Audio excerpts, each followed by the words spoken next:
My mum was a florist, so I was always amongst it. And then I just like all the organic part of floristry as well, so that's why I got into it.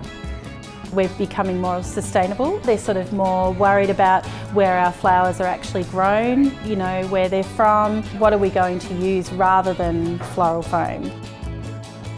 It's a really happy industry to be in because you're giving gifts and making gifts for people all the time, and it's just really organic. It's really therapeutic to be in amongst it, so you can go into your own space.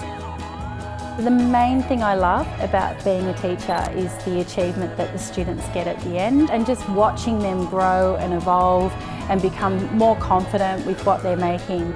You don't mind getting your hands dirty, you like flowers. That is the most amazing career, and I'm so glad I chose it.